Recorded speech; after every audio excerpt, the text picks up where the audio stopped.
जी नमस्कार दोस्तों, आप सभी का स्वागत है हमारे YouTube चैनल पर।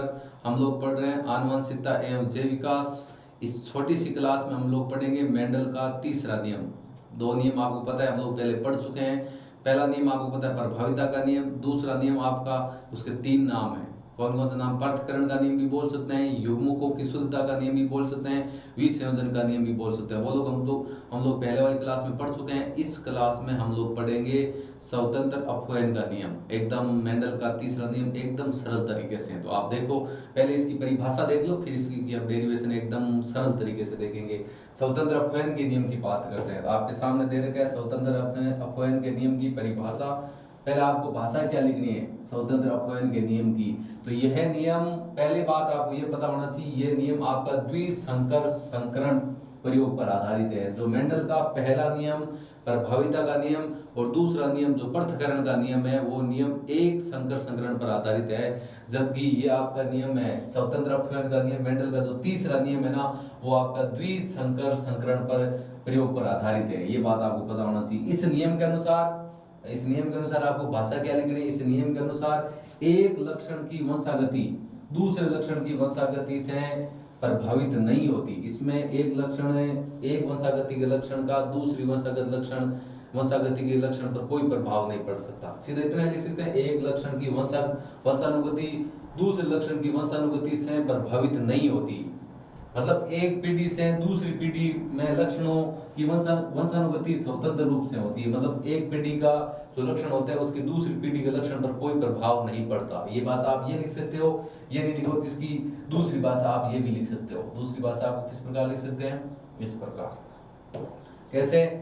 कि जब दो लक्षणों को एक साथ लेकर संकरण कराया जाता है, हम लोग क्या करते हैं, दो लक्षण लेते हैं, दो लक्षणों को एक साथ लेकर उनका संकरण करवाते हैं, तो दोनों लक्षणों के जो जीन युग्मक होते हैं, जीन युग्मक में अलग अलग हो जाते हैं, जीन युग्मकों में अलग अलग हो जाते हैं और स्वतंत्र रूप से अपना लक्षण प्रदर्शित करते हैं। हम लोग क्या करते हैं, दो लक्षणों को क्या करते हैं, दो लक्षणों को एक साथ लेकर उनका संकरण कराया जाता है। संकरण कराते हैं तो दोनों लक्षणों के जो जीन युग्मक होते हैं वो अलग अलग हो जाते हैं। अलग अलग होने के बाद में स्वतंत्र रूप से अपना लक्षण, खुद का लक्षण प्रदर्शित करते हैं। कहने का मतलब हो गया, एक पीढ़ी के वंशानुगति लक्षण का दूसरी पीढ़ी के वंशानुगति लक्षण पीढ़ी के लक्षणों के पर कोई प्रभाव नहीं पड़ता।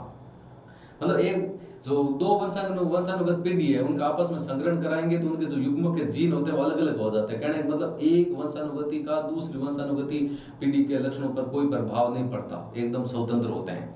ये वाली भाषा भी लिख सकते हैं और दूसरी वाली ऊपर वाली ये भाषा भी लिख सकते हैं। दोनों भाषा आपको बढ़िया लगे वो लिख सकते हैं। एक पीढ़ी से दूसरी पीढ़ी के लक्षणों की वंशागति स्वतंत्र रूप से होती है, या एक ही लक्षण की वंशानुगति दूसरे लक्षण की वंशानुगति से प्रभावित नहीं होती। इसके बाद इसकी जो डेरिवेशन है उसके ऊपर हम लोग अभी चर्चा कर लेते हैं। किस प्रकार आपको डेरिवेशन करनी है उसके ऊपर हम लोग चर्चा कर लेते हैं। सिंगल पेज ले लेते हैं, उस पर हम लोग इसकी चर्चा कर लेंगे। चलो उसके ऊपर हम चर्चा करते हैं किस प्रकार आपको इसमें आगे करनी, डेरिवेशन आपको किस प्रकार करनी उसकी हम बात कर लेते हैं।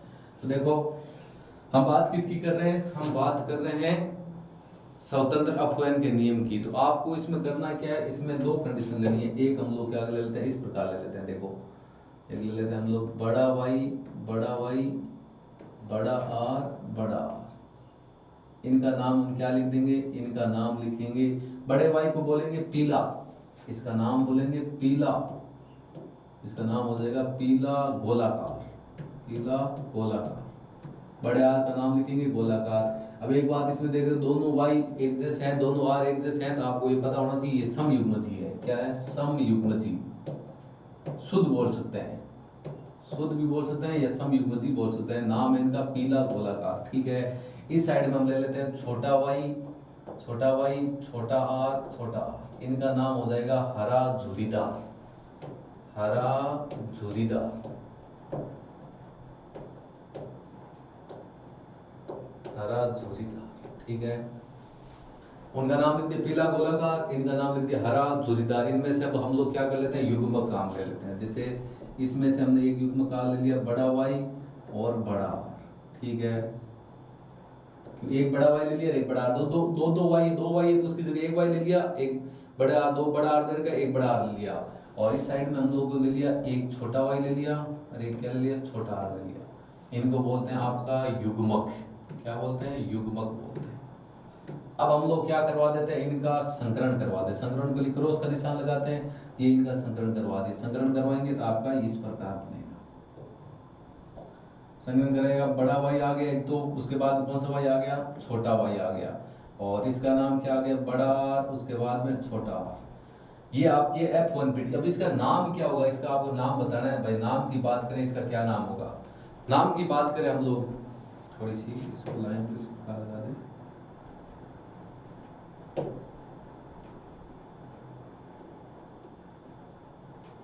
ये आप इस प्रकार, इसका नाम की बात करें, इसमें आपको प्रभावी लक्षण ही प्रकट होंगे। प्रभावी बड़े वाई को क्या बोलते हैं?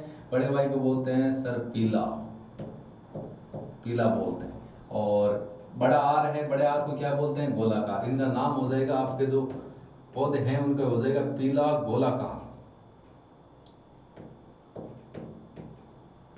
ये हो गया, इसका नाम हो गया पीला गोलाकार, ठीक है। लेकिन सम युग्मजी है या विषम युग्मजी हो जाएंगे? विषम युग्मजी, विषम युग्मजी। ये कर दिया इनका विषम युग्मजी। कौन सी पीढ़ी में? F1 पीढ़ी में। F1 पीढ़ी में, पीढ़ी कौन सी होगी आपकी? F1 पीढ़ी। हम लोगों ने क्या किया है इसमें, आपके मेंडल में नियमों के अनुसार हम लोगों ने बड़ा वाई बड़ा आर को ले लिया, उनका नाम हो गया पीला गोलाकार। ये तो हो गया आपका सम युग्मजी। और इधर की साइड में हमने छोटा वाई छोटा आर ले लिया, इनका नाम हो गया हरा जोड़ीदार। दोनों में से एक एक युग्मक हम लोग काम में ले लेते हैं, फिर संकरण करवाते हैं। संकरण कराएंगे, बड़ा वाई छोटा वाई बड़ा आर, उसके बाद छोटा आर, इनका नाम हो गया, हो जाएगा पीला गोलाकार। नाम हमेशा प्रभावी लक्षण का रहेगा। इसमें जो F1 पीढ़ी में अपनी अभिव्यक्ति प्रदर्शित करते हैं उसे बोलते हैं प्रभावी लक्षण। जो F1 पीढ़ी में अपनी अभिव्यक्ति प्रदर्शित नहीं करते उन्हें बोलते हैं ये प्रभावी लक्षण। लेकिन ये सम युग्मज नहीं हो सकते, क्योंकि इसमें बड़ा वाई उसके बाद छोटा वाई है, बड़ा आर उसके बाद छोटा आर है। ये आपके विषम युग्मजी, जिसको आप अशुद्ध भी बोल सकते हैं। उसके बाद आपको आगे किस प्रकार करना है, देखो आगे हम लोगों को इसको क्या करना है, इसका सब परागण करवा देते हैं। देखो इतना कर लिया, इसके बाद में मैं आपको बताता हूँ आगे क्या करना है। आगे देखो इसमें इसका आपको क्या कराना है, सौ परागण। देखो सौ परागण बोल देते हैं, सौ परागण। सौ परागण आपको किस प्रकार करना है, मैं देख लो। देखो पहले क्या होगा, बड़ा वाई बड़े आर के साथ, तो इसमें हो जाएगा 4 स्टेप बन जाएगी। कैसी कैसी? पहले तो हो जाएगी बड़ा वाई बड़े आर के साथ, देखो लिख दिया बड़ा वाई और कौन सा हो गया, बड़ा आर, ठीक है। दूसरी स्टेप लिखेंगे, दूसरी स्टेप बड़े वाई की बड़े आर के साथ कर दिया, अब छोटे आर के साथ संकरण। ये लो बड़ा वाई, उसके साथ में कौन सा आर हो गया, छोटा। अब हम लोग क्या कर देते हैं कि छोटे वाई की बड़े आर के साथ कर लेते हैं। ये लो छोटा वाई हो गया और बड़ा अपना क्या हो गया, आर हो गया। अब छोटे वाई के बड़ा आर के साथ कर लो, ये लो लास्ट में हम लोग कर देते हैं, छोटा वाई हो गया और अपना छोटा आर। ये लो 4 स्टेप हो गई। सौ परागण करने पर ये 4 भागों में बढ़ जाता है। देख लिया कौन कौन से 4 भाग हो गए, बड़ा वाई बड़ा आर। देखो सौ परागण करेंगे, बड़ा वाई बड़ा आर कर दिया, उसके बाद में बड़ा वाई छोटा आर, ये बड़ा वाई छोटा आर हो गया, और ये छोटा वाई बड़ा आर हो गया, और उसके बाद बड़ा छोटा वाई छोटा आर हो गया, ये हो गया। अब एक हम लोग इसमें नर युग्मक ले लेंगे एक भाग, एक लोग हम लोग ले लेंगे मादा युग्मक, क्योंकि उसके अंदर दोनों जनांग उपस्थित होते हैं। इसकी जो सारणी है वो किस प्रकार बनेगी, आगे देख लो आप। इसकी सारणी हम लोग किससे बनाते हैं, अब हम लोग इसकी आगे सारणी बनाते हैं। आप चाहो तो एक न्यू पेज की भी बना सकते हो, लेकिन ऐसे ही बना देते हैं, मैं आपको पूरा बता दूंगा। इसमें सारणी बनाएंगे आगे, सारणी में ये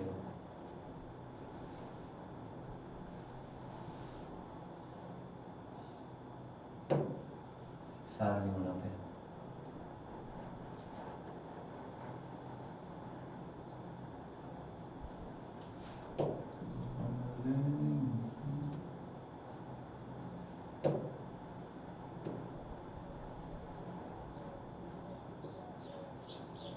नाम भी हम लोग उसी प्रकार से रखेंगे इनका, पहले देख लेना, आपको बता देता हूँ। अब जैसे एक इस ये वाला निशान आपको पता है किसके लिए होता है, ये आपका होता है नर युग्मक के लिए, ये आपका किसका होता है, मादा युग्मक का। 4 कॉलम बना देते हैं, 1 2 3 और 4 बना दिए, इसमें 4 बना देते हैं। ये हो गया अपना 1 2 3 और 4।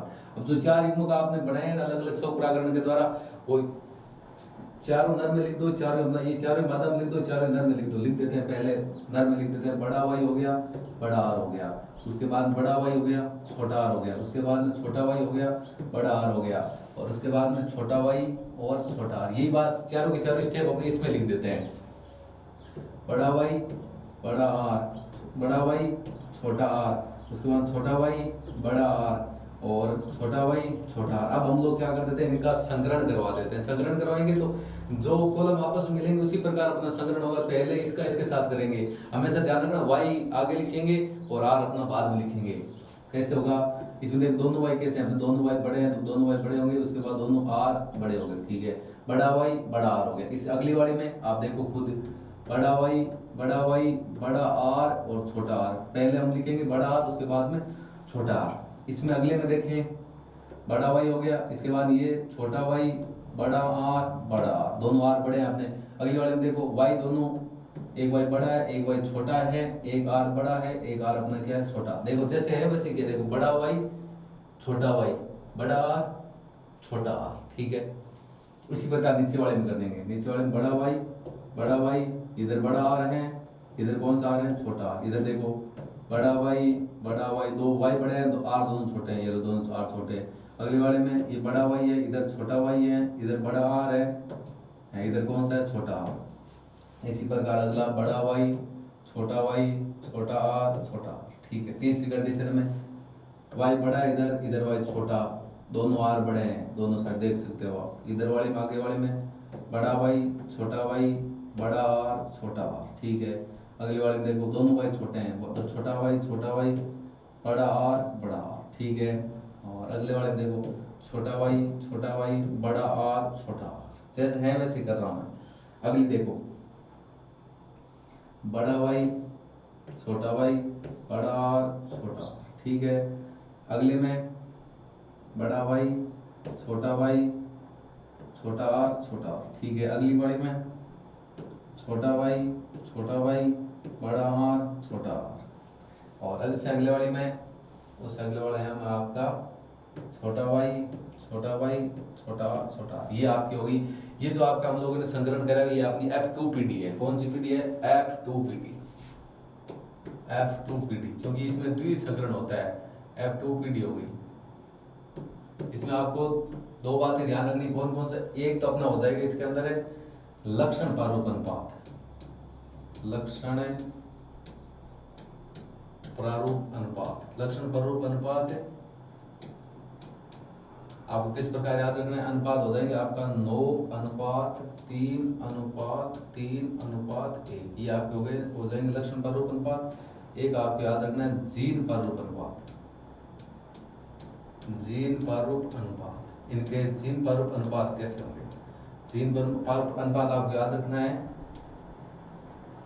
12:24:12:1 ऐसे 1:2:4:1:2:1:1:2:1 ऐसे इनको याद रखना। करने का तरीका सीधा सा बोल सकते हैं 12:24:12:1। लक्षण प्रारूप अनुपात है 9:3:3:1। अब आप सोचोगे सर इनका नाम लिखने की बात कर, मैं एक दो का आपको नाम बता देता हूँ। जैसे इसका हम नाम लिखना चाहिए ना, इसका नाम कैसे लिखेंगे, बड़ा वाई है, बड़ा आर है, तो इसका नाम हो जाएगा पीला गोलाकार। इसके नाम की यदि बात करेंगे ना, पीला गोलाकार हो जाएगा, पीला गोलाकार। साइड में लिख देता हूँ इधर।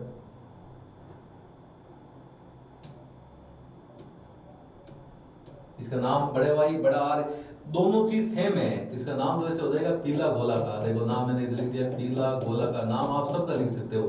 इसका नाम होगा देखो पीला गोलाकार, ये समयुग्मजी है। इस अगले वाले का नाम क्या होगा, बड़ा वाई है, बड़े वाई को पीला बोलते हैं, बड़े आर को क्या बोलते हैं, पीला गोलाकार होगा। लेकिन ये समयुग्मज नहीं होगा, विषम युग्मज होगा, क्योंकि इसमें वाई आर दोनों समान नहीं है। अगले वाले में पीला गोलाकार हो जाएगा, इसका भी नाम पीला गोलाकार। ये समयुग्मज नहीं, विषम युग्मज है। इसका नाम बड़ा वाई पीला, बड़ा आर गोलाकार। इसका नाम बड़ा वाई पीला, छोटा आर झुरीदार बोलते हैं, पीला झुरीदार। इसका नाम पीला गोलाकार, पीला झुरीदार। इसका नाम पीला गोलाकार, हरा झुरीदार। छोटे भाई को हरा बोलते हैं, हरा झुरीदार, हरा गोलाकार। नहीं, इसका नाम हरा गोलाकार होगा, इसका नाम भी हरा गोलाकार। इसका नाम पीला गोलाकार, इसका नाम पीला झुरीदार, इसका नाम हरा गोलाकार, इसका नाम हरा झुरीदार। तो ये कुल मिलाकर कितने हो गए, ये आपके बन कितने हैं भाई बात करते हैं, टोटल 16 स्टेप बन रही है। कितनी बन रही है? 16 बन रही है। 16 में से आपके ये 9 अलग होंगे, 9 आपके पीला गोलाकार हो जाएंगे। जो जो बन रहे उसी अनुसार लक्षण पारो बन पाते हैं आपके 9 3 3 1 हो गए। जीन पारो बन पाते हैं वो आपके 12 24 12 12 1 है। यदि समान है, देखो इसका समान है तो ये नाम पीला गोलाकार है, प्रभावी लक्षण है बड़ा वाई बड़ा आर है तो वो समयुग्मजी है। इसमें जैसे ये आपका हरा झुरीदार है, ये आपका समयुग्मजी है। यदि इसकी बात करें इसका नाम क्या होगा? इसका बड़े वाई को पीला बोलते हैं, आर को क्या बोलते हैं? छोटे आर को झुरीदार, नाम हो जाएगा पीला झुरीदार। इसकी बात कर लेते हैं, इसके छोटे भाई को हरा बोलते हैं, बड़े आर को गोलाकार, हरा गोलाकार हो जाएगा। इसके नाम की बात करते हैं पीला गोलाकार, इसका नाम पीला गोलाकार। इसके बात करते हैं बड़ा भाई है पीला, छोटा आर है पीला झुरीदार। तो इस प्रकार जीन पारूप अनुपात आपको हो जाएंगे 12 24 12 12 1। लक्षण पारूप अनुपात हो जाएंगे 9 3 3 1। 9 अनुपात 3 अनुपात 3 अनुपात 1। ये आपका पूरा नियम आपको मैं पूरा दोबारा दिखा देता हूँ। आपको यहाँ से स्टार्ट करना, एकदम सरल तरीके से, कोई दिक्कत नहीं है। देख लो अपना, समझा देता हूँ आपको। आपको यहाँ से स्टार्ट करना है। ये देखो आपके सामने दिखाई दे रहा है। आपको स्टेप क्या करनी है? पहले आपको इसमें बड़ा वाई बड़ा आर ले रखा है। बड़ा वाई बड़ा आर का नाम अपना दे रखा है पीला गोलाकार। क्या नाम दे रखा है? पीला गोलाकार उसका नाम है। पीला गोलाकार है, लेकिन वो है आपका क्या? समयुग्मजी है। कौन सा है? समयुग्मजी। क्योंकि इसमें दोनों युग्मक आप देख सकते हैं, बड़ा वाई और बड़ा आर दोनों समान है। इसमें आपका छोटा वाई छोटा आर दिया है, उसका नाम है हरा झुरीदार। क्या नाम है? हरा झुरीदार। उसमें से हम दो एक ही युग्मक, दो बड़े वाई दे रखे, एक बड़ा वाई ले लिया, 2 आर दे रखे, एक आर ले लिया। इसमें एक छोटा वाई ले लिया, छोटा आर ले लिया। फिर हम लोग इसका क्या करा देते हैं? संकरण करवा देते हैं। तो बड़ा वाई छोटा वाई, बड़ा आर छोटा आर, ये आपका हो गया। नाम हो जाएगा इसका, नाम इसकी इसी करेगा पीला गोलाकार, लेकिन विषम युग्मजी हो जाएगा क्योंकि प्रभावी लक्षण प्रकट करेगा। ये आप यहाँ पर F1 पीड़ित होगी। फिर हम लोग क्या कर देते हैं? इसका स्वपरागण कराते हैं। जैसे हम लोग स्वपरागण कराएंगे तो देखो स्वपरागण आपका किस प्रकार होता है, ध्यान से देख लो। ये आपके सामने स्वपरागण कर दिया बड़े वाई की बड़े आर के साथ, ये लो कर दिया, ठीक है। उसके बाद बड़े वाई की छोटे आर के साथ कर दिया। उसके बाद छोटे वाई की बड़े आर के साथ, ये लो छोटे वाई की छोटे आर के साथ संकलन करा दिया। ये सब परागण कराने पर आप ये स्टेप प्राप्त हो जाती है। एक ये वाला भाग हम लोग नर युग्मक में ले लेते हैं, एक भाग कौन से में ले लेते हैं? मादा युग्मक में। ये देखो आगे एक कॉलम बना लेते हैं 4 4 का, आपके सामने है। ये देखो वो सेम है, देख लो आपके सामने। ये आपका स्वपरागण से ये चीज अपने को प्राप्त हुई है। देखो एक साइड में ये वाला भाग है, देखो ये वाला भाग है जो ये हमने बनाया, ये आपका नर युग्मक को बोलते हैं। ये अपना किसको बोलते हैं? प्लस करने मादा युग्मक।